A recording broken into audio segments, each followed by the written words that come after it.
Hey, what's going on, everybody? My name is Corey, better known as the Sea-Man. This little guy is my buddy, Grogu, and we want to welcome you to another edition of the Sea-Man's Cinema Sitdown. The Mandalorian's already up on the screen. Grogu's on my body. He's chilling here with me. You know what's going on, man. Let's not waste any time. Let's pull up a chair. Take a seat. We are getting ready to dive in, spoiler-filled, into Chapter 14, The Tragedy.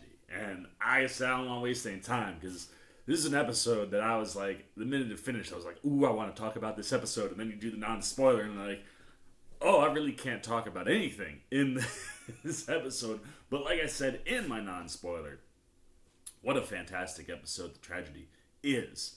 And Jon Favreau's writing, Robert Rodriguez is directing, made me feel things this week. It made me feel glee and joy. And it made me feel angst and worry and sorrow. You know, like, it's called The Tragedy for a reason. And the tragic events that take place in this episode, they're tough to digest.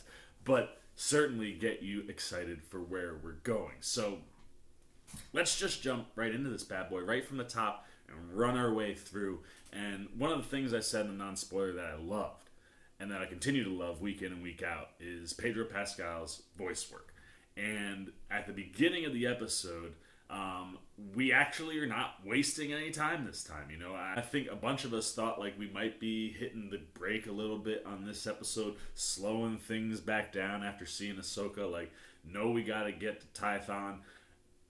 You're probably going to be on your way, and then a side mission, and then, you know, the episode before the season finale will be the whole Tython thing, and then we'll get the season finale. And we start the episode already arriving at Tython. Like, the Razor Crest is there, and before Mando goes down, he turns, and he goes to baby Grogu, and he goes, Grogu. And the baby, like, looks up at him, you know, the way they did last episode.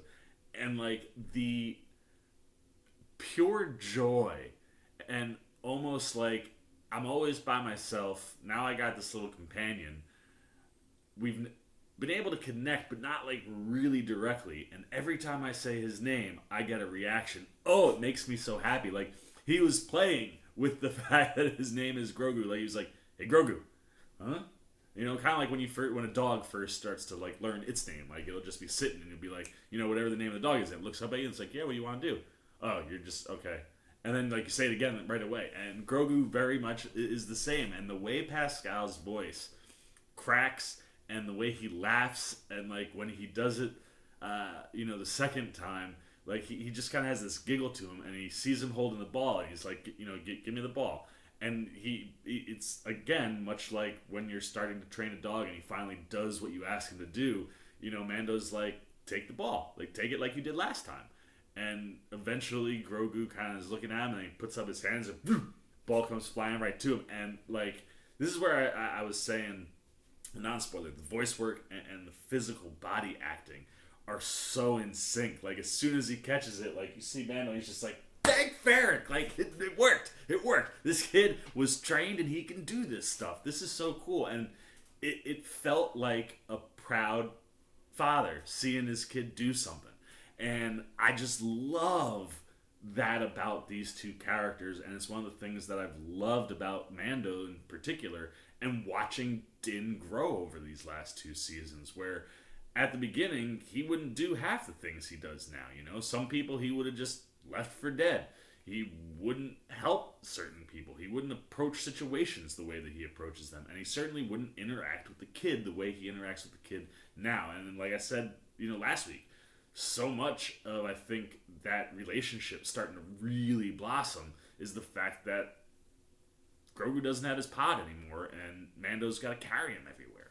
And you're starting to feel that physical and that father-son connection. Like, every episode gets stronger and stronger. And it's one of those things where, like, last week you're like, thank God, you know, Din still has Grogu. And, like, I know he's got to give him to the Jedi eventually, but, like, I don't want him to. Because their relationship is something that is just so fun to watch. And the way this animatronic puppet is able to move and react and function. It's like he's a real little person, and you get that vibe from Pedro's voice work, like he's acting with a little creature. And the same with the body language of whoever is in the suit. So right out the gate, man, we're like 30 seconds in the episode, and I'm beaming. Like I'm like, oh man, this is awesome. And also, we're already at Tython. Like, what's going on?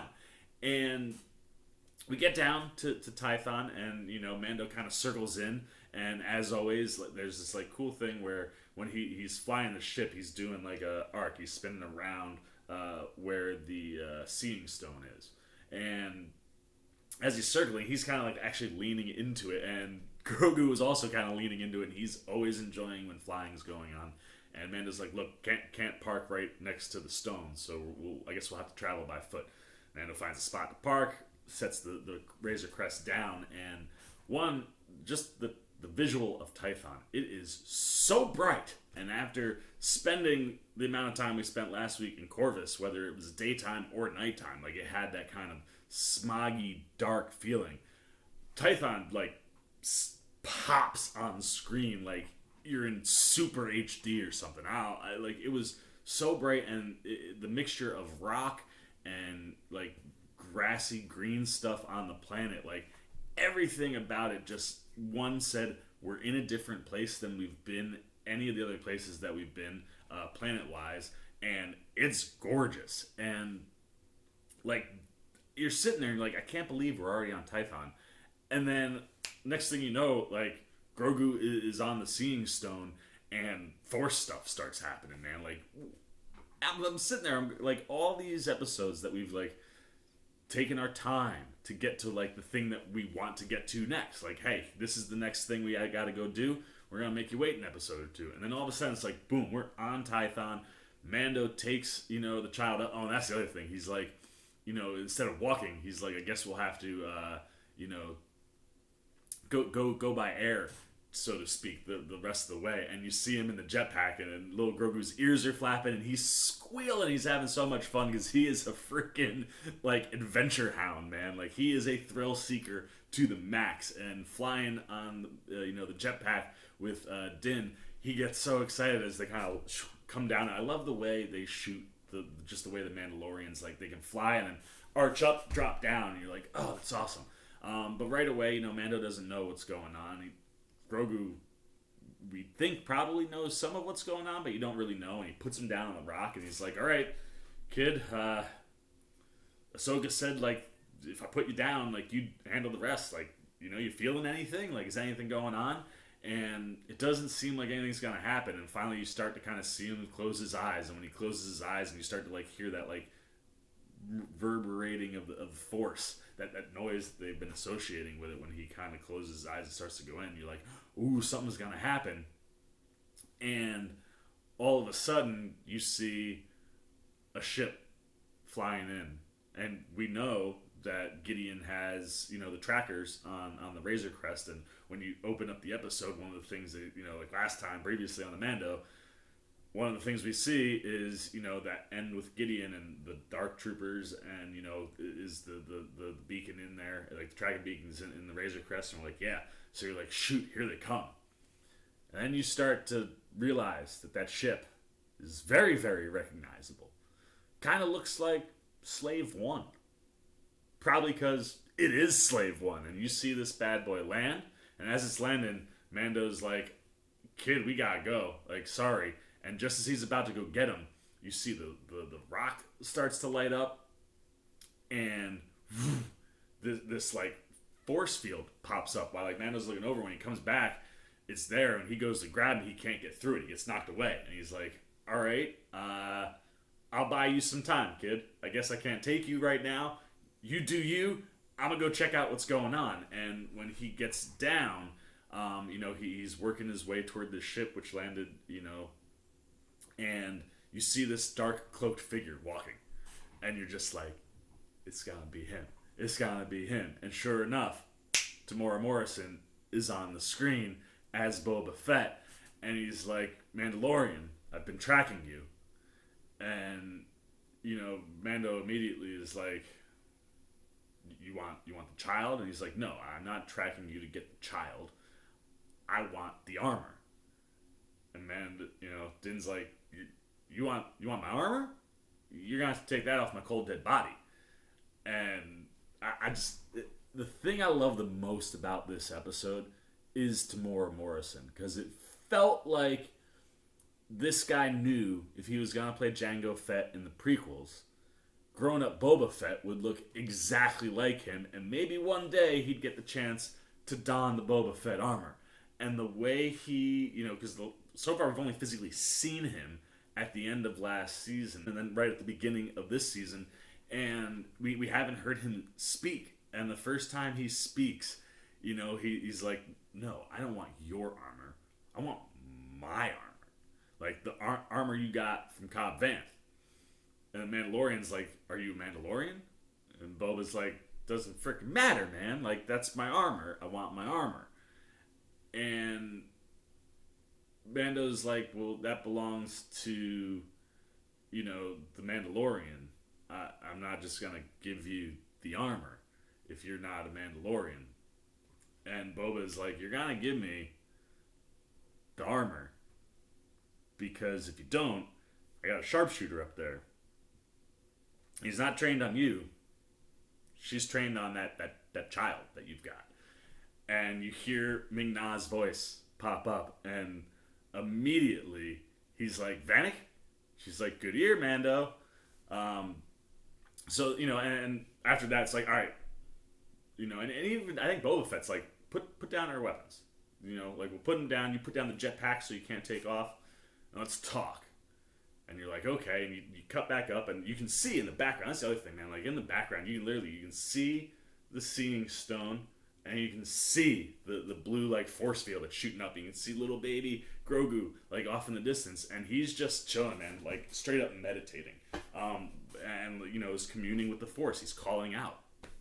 So while he's making his long-distance call to whatever Jedi will listen, Boba and, Fennec and Din are about to kind of have a commune, and, you'd think, okay, we're going to get to finally see Boba get his armor back, and before they can really even hash everything out, you see another ship start to circle in, and you're like, oh no, now Gideon's guys are showing up, and right away, Mandalorian's like, the child, we gotta get the child. So he takes off. He doesn't have his jetpack on because he took it off. So he's running up the hill to go try to make sure that he's safe. Fennec and Boba Fett are like, don't worry, we'll take care of this. And we get this like 4 to 5 minute stretch of Fennec just shooting stormtroopers like crazy, and Boba Fett going apeshit. It was the most badass version of Boba Fett you've ever seen on screen, and the ferocity to how Temuera Morrison fights these stormtroopers, honest to God, felt like Temuera Morrison had been waiting to play Boba Fett, the most badass guy in the Star Wars universe, when he was a kid, when I was a kid, like when you're growing up with that original trilogy. For whatever reason, Boba Fett sticks out, and he's a badass, and much like Darth Vader, never really seen him go full badass, and it felt like Temuera Morrison was waiting for the moment where he would be called upon to get to finally play Boba Fett and show the world like how badass of a killer he is, man. He's got that long thing that looks like the long like rifle on his back, and it is this stick that he just clubs the crap out of people with. And it's got like a hook on one end, it's got a pointy part on the other end, and he is just, he's whacking. The way Rodriguez shoots this is where it's like, I love that you're able to bring in some of the directors you're able to bring in. The way he shoots these action sequences, and specifically when Boba Fett is just beating the crap out of this first wave of stormtroopers, like, he is hitting them so hard and so fast. There is such a quickness to all his movements.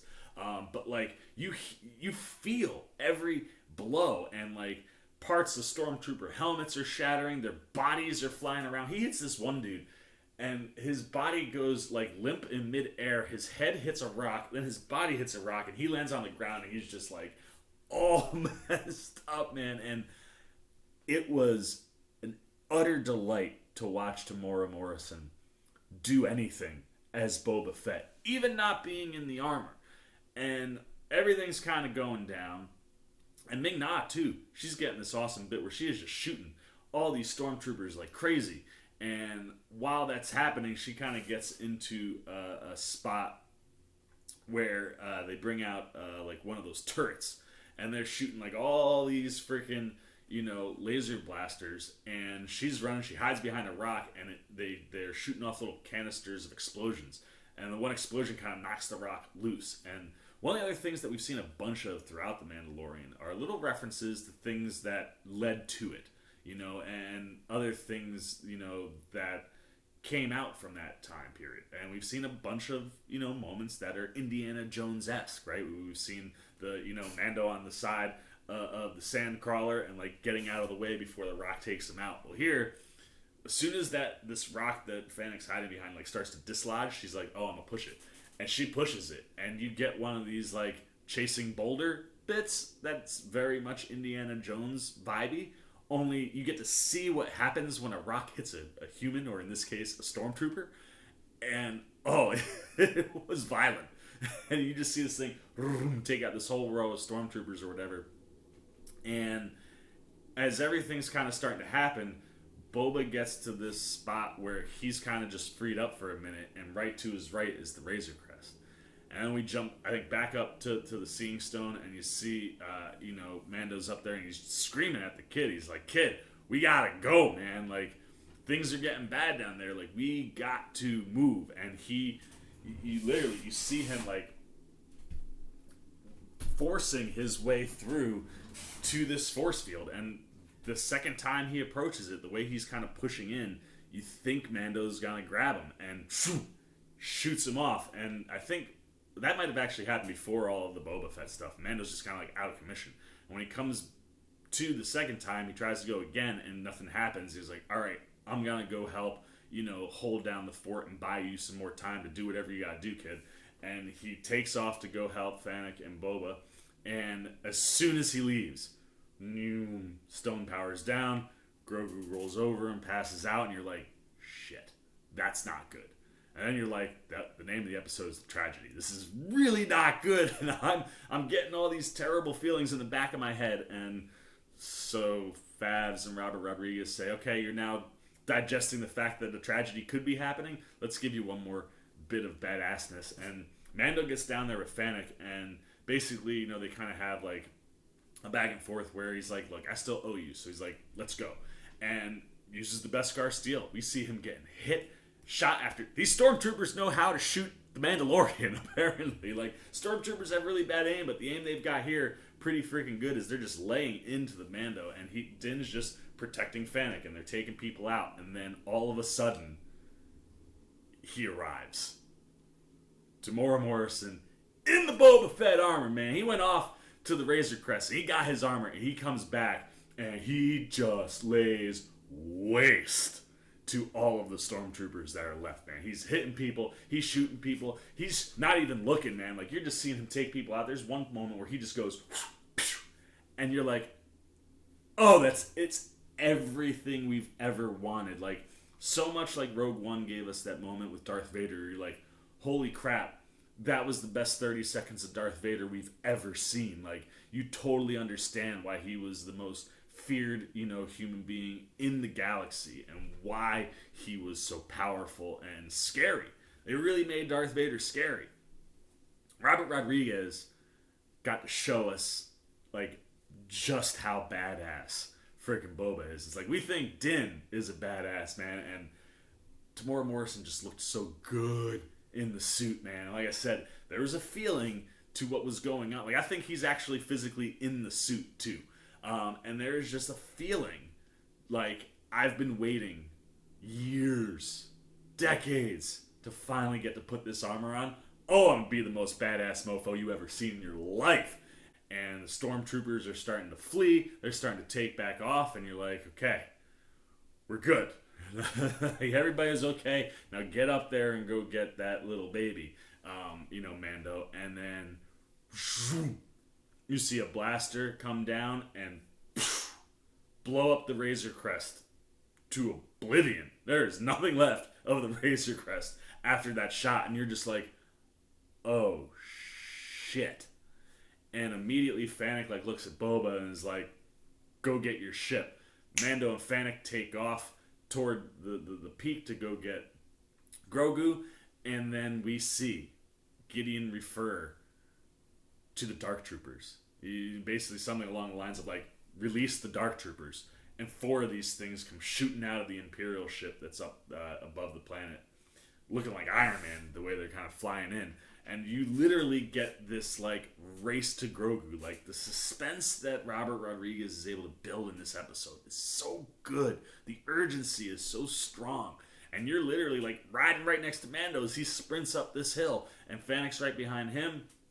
And you're praying that Boba's gonna get, to his ship fast enough. And as they're racing up the hill, these Dark Troopers land. Now, I'm a little fuzzy on the Dark Troopers. They come out of the game Dark Forces from back in the 90s, I believe. I did not play that Star Wars game. It was a little bit before my Star Wars video gaming time. But they originated there, and then they were, referred and referenced a lot through the Legends series. So all the stuff that wasn't canon, Dark Troopers kind of would pop up or be referenced here or there. And the other spot that we saw them was Rebels. Filoni used them, or a version of them to a degree. They were the DT something or other, like Android series. But like a clear reference to the Dark Troopers, which are not canon. And in the video game, there were 3 versions of this android. You had kind of like just like one version of an android, then an android version that looked like a little bit of a beefed up stormtrooper, and then this like exoskeleton suit that someone could actually climb into, much like Iron Man armor. And when we see the Dark Troopers on screen, it's kind of a combination of like the beefed up stormtrooper and the exoskeleton. Like the helmet is kind of exoskeleton looking, but the actual build and size of the Dark Troopers looks like those beefed up stormtroopers. And these freaking things are scary, man. Like, they're menacing. Like, they are huge, and they're robotic, and they're all black, and they got glowing red eyes, and their helmets are, like a mixture of, like, Darth Vader and Stormtrooper. And you're just like, these things are terrifying. And you see all 4 of them land on top of the rock before Mando and Fennec get up there.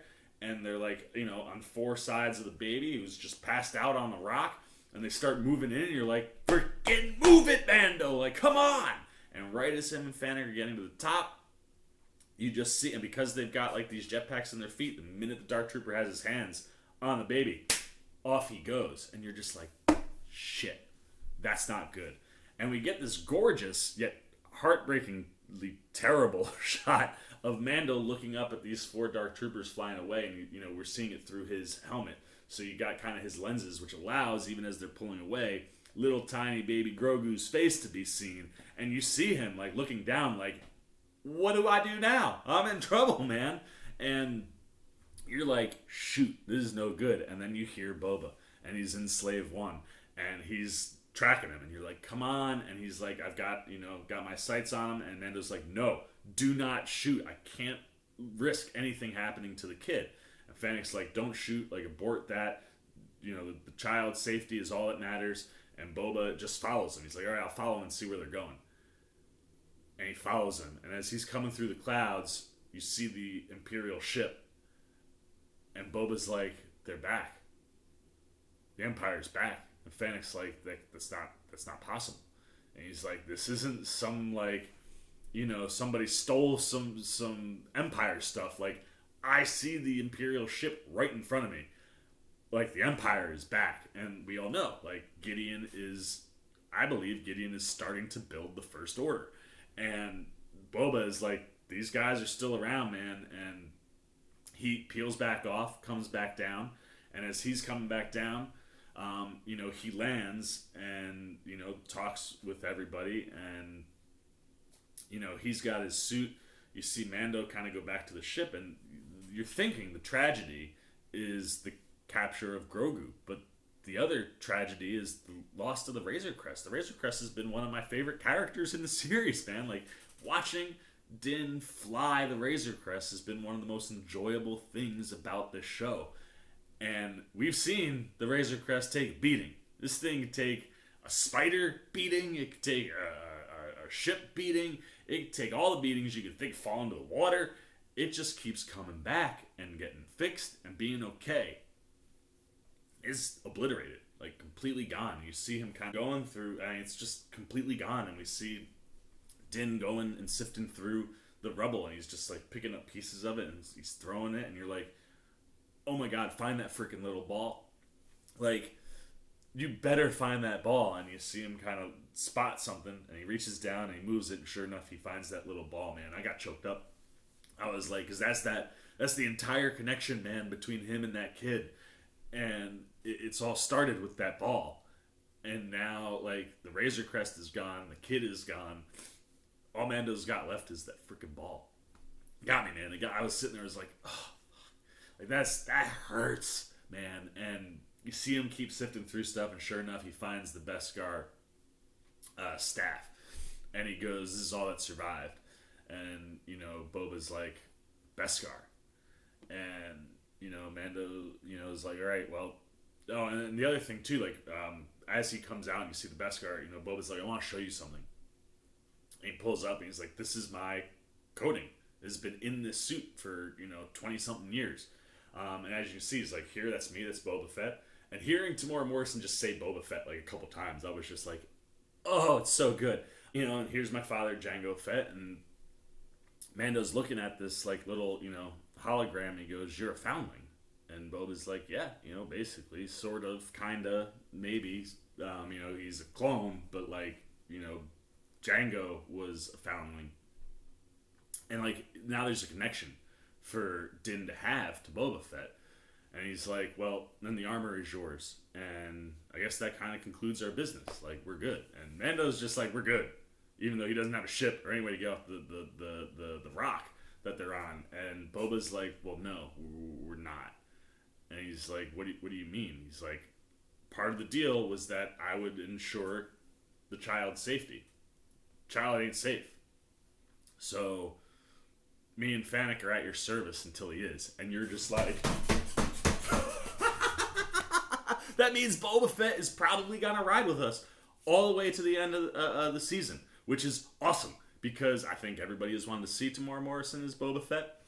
We got it confirmed this episode. We got to see some of the most badass Boba Fett action we've ever seen in Star Wars, and he ain't going away to his own show yet. Him and Fennec are going to ride with Mando, and you see them get into Slave One take off, and we go up to Gideon, and you see him moving, and again, the set design is so freaking good on this show, man. Like, anytime you're on any sort of Imperial anything, the hallways and just the look and feel just scream Empire.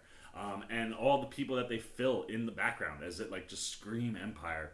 And we watch him moving, and he gets toward a room, and behind the door you can kind of hear some screaming, and the door opens, and you see Grogu sitting toward the back of the room, and two stormtroopers just being tossed all over the place. And little baby Grogu is out there force wielding stuff, man. And there's a moment while you're watching him throw these two stormtroopers around like toy dolls, where you're like, that dark side is certainly in play. Because some of the force things he's doing, like he grabs one dude, like neck for, like choking him, while he's like trying to get the other dude, and he's so tiny and not super powerful yet.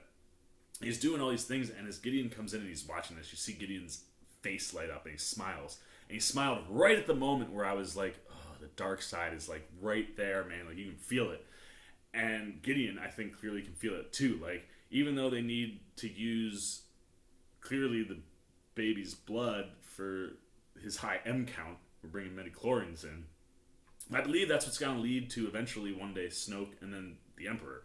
Like, to do this cloning and to get the Emperor to being the Emperor, probably going to need some Force blood.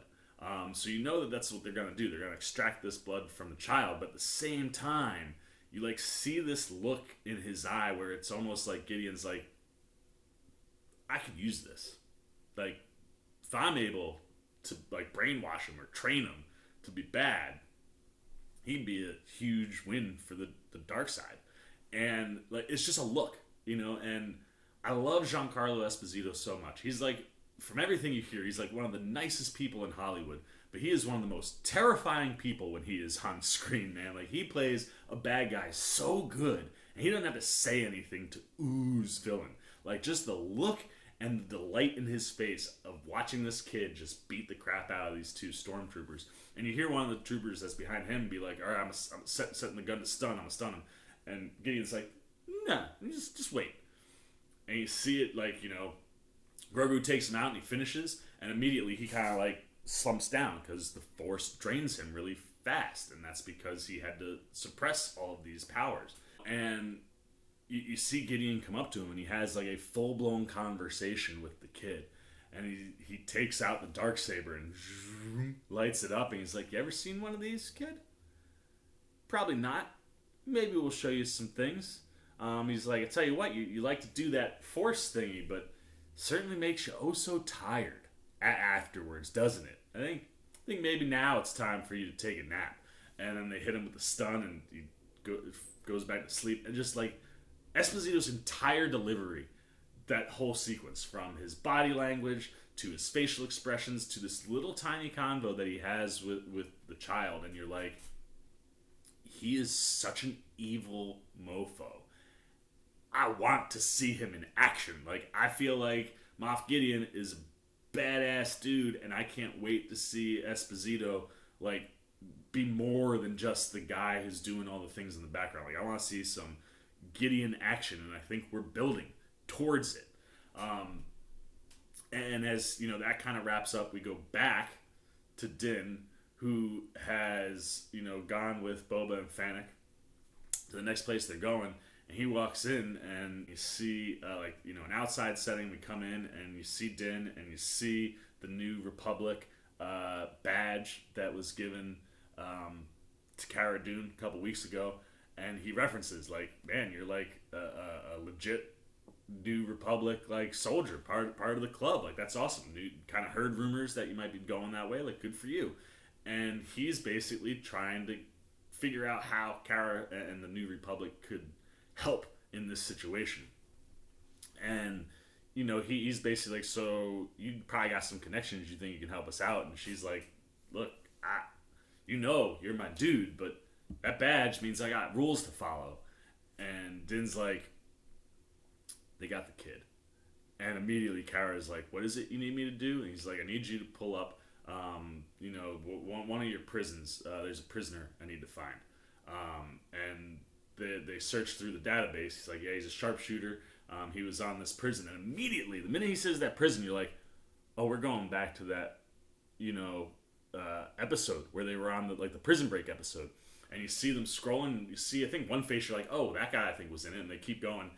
And they land on Bill Burr's character. And this is the stuff I've been talking about from day one. We get these episodes that feel like they're one-offs. Well, now we're building to the end of the season. Din's trying to go track down the child these last two episodes, get him back. What are we going to do? We're going to pull from something that felt like it was a one-off and bring it in. So now it's like, oh, we know Bill Burr's character, and he needs to get him out. And that was where I think Cara Dune was like, look, I'd love to help you, but, like, rules to follow. And the minute he says the kid, you're like, okay, they're going to break out, or at least just have Bill Burr delivered to them next episode, and then we'll figure out whatever their next move is. But it was one of those things, like, right as the episode ends, you're like, there it is, man. That's why we do these side missions. That's why they exist. They allow us to see something that we can then bring back and pull into the main story.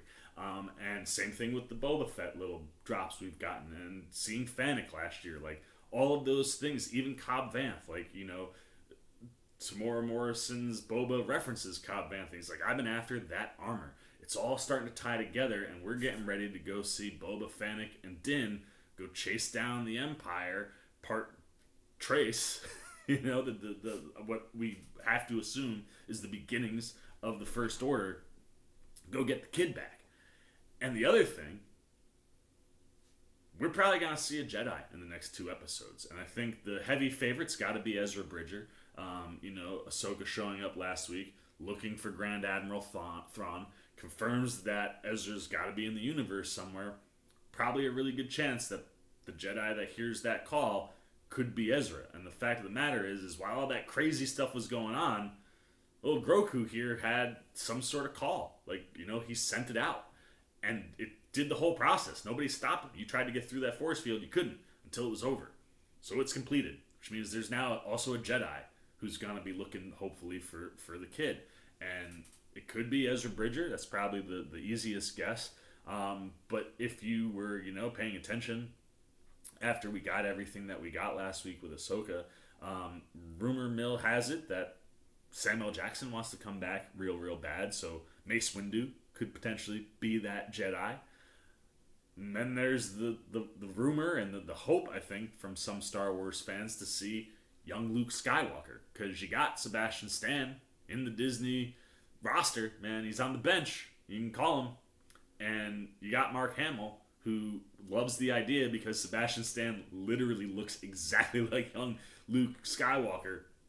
There could theoretically be a chance that young Luke, we'd be right in that stretch where Luke is like the baddest of all Jedi before he goes into exile. You could bring in young Luke. But if you ask me, I think Ezra Bridger is probably your best bet. It's a Filoni character. It ties into the Ahsoka story and everything that you would imagine that episode is setting up for a potential spin-off. So either way, whoever the child called out to, that call went out. And it finished. And somebody must have heard it. And I'm thinking that we might see a Jedi maybe next week. If not, probably not next week. Definitely the finale, though. I think we see a Jedi. And I tell you, they're doing a really good job of keeping it under wraps of who it is. Because we haven't heard of any castings that could lead to like, oh, that person could definitely be Ezra Bridger. We haven't heard that Sam's coming back or that Sebastian Stan has signed on for anything. So if it's a secret, good job, guys. You're keeping it really well, and I'm hoping that call went out this episode. We better get Jedi one more time before this season is over, man. We got 2 episodes left, and I'm just stoked for both of them. And I can't wait to see what happens, man. Like I said, this was an excellent episode. I really think Robert Rodriguez did excellent work from just the shooting. I mean, this is a gorgeous looking episode, start to finish. But even just, from the action and the execution of the suspense and the things that were going on in the episode, everything Robert Rodriguez did was wonderful. The only thing that was a downside of this episode is I could have used like 10 more minutes, man, because it was so freaking good. But lots of stuff, man. Like, they do not waste a single second in these short episodes, so to speak, man. They just load them up with everything you could possibly want. And like I said, I love that we're already starting to see how some of these one-off episodes are starting to tie into the overarching story. And I'm pumped to hopefully get a Bill Burr episode next episode. I really enjoyed his character in season 1. Would love to see him come around for season 2. And I'd like to see this, maybe Mando building a little team for the finale to go get Grogu. But we will certainly see what happens there. Those are all my spoiler thoughts on The Mandalorian Chapter 14, The Tragedy. Not just a tragedy in the fact that, like, the child has been taken, Grogu is gone. It's in the hands of the Empire or the rebuilding Empire, which means, like, he's going to be influenced the dark side of things. There's a lot hanging in the balance for our little buddy. And simultaneously, I mean, Boba Fett is freaking so awesome. And all of this stuff, just with 2 episodes left, I can't wait, man. It's going to be a fun ride, I think, to the end. So those are all my spoiler thoughts on a jam-packed episode for Chapter 14. Really, really dug it. Love all the things we're setting up. Can't wait for next week and then the finale the week after that. But now I want to know what you're thinking, man. What are your thoughts on The Mandalorian Chapter 14, The Tragedy? I mean, it was an absolute tragedy. Not just like a tragedy because like our little buddy Grogu got taken and is being exposed to the dark side and is in Imperial Force hands. We also lost the Razor Crest, man. Like that sucks. It's one of my favorite things about the show. How do we recover from that? How do you feel about that? Anything you're thinking about what this episode did, how Robert Rodriguez did, what it is setting up for the future, what's it setting up for the next 2 episodes, where do you think we're going, how tragic are you feeling after the loss of both Grogu and the Razor Crest? Like, so many things happened in this episode. It was certainly a good one. So anything you're thinking about the episode, what it means, what Robert Rodriguez did, Boba Fett, what Temuera Morrison did, how badass was he? Did you get like a Rogue One vibe to that action sequence where it was like, oh man, that's what we've all been waiting to see Boba Fett do. So anything you're thinking, good, bad, indifferent about The Mandalorian Chapter 14, the tragedy, down below in the comments section. Feel free to go spoiler crazy, man. Anything you want to talk about goes down there. As always, if you enjoyed this video, please give me and Grogu a little thumbs up action. And as always, if you are new here and you want to show a little support, be around anytime we're talking Mandalorian as we approach our final 2 weeks of Season 2. And you haven't yet, you want to show a little love, support the old C-Man like what we're doing over here at the Cinema Sitdown, come join the C-Maniac Nation, man. By jumping over there, hitting that subscribe button, hitting that little bell so you get those alerts. And until next time, for the C-Man, Cinema Sitdown, I'm the C-Man. This is Grogu, and we are signing off. Peace. Well, that's all living brave. You still here? Check out a video like this one, or this one, and hit the subscribe button so you can get alerts and check out everything the C-Man's got at the Cinema Sitdown.